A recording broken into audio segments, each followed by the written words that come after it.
Very good morning to our RANsquawk listeners. Welcome to the European Rundown for Thursday the 12th of August. Just gone through 11 now here in London. In terms of where we trade at the moment, T-notes are down around 7 ticks or so as we head in towards the North American Open. Bit of profit taken after the sharp uptick that we had in yesterday's session. In terms of equities, though, we're pretty much unchanged across the major FTSE, CAC and DAX indices.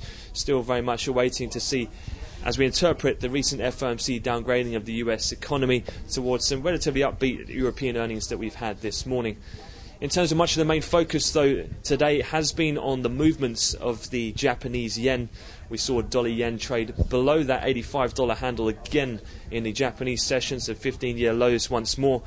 However, as we headed into the European Open, we did see quite a stark turnaround, around a 4-point move higher in dollar yen on speculation that we could see some kind of increase in verbal intervention from the Bank of Japan officials and the Ministry of Finance.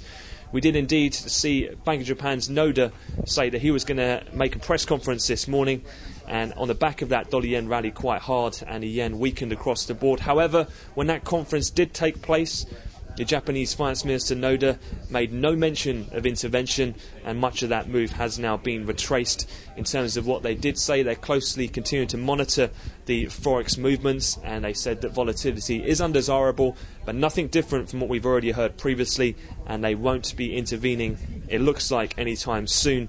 As such, then dollar yen has come back to flat, having been up around 50 pips at its high. Looking forward then towards the rest of the session, we'll have the weekly jobless numbers from the US, and then we'll look to wrap up the week's issuance out of the US. We'll look to auction off 16 billion in the 30-year note at the usual time of 6 o'clock London. That'll be midday in Chicago. That concludes the European morning wrap-up. We'll have another update at the European cash codes this afternoon, so I wish you all a fantastic trading day.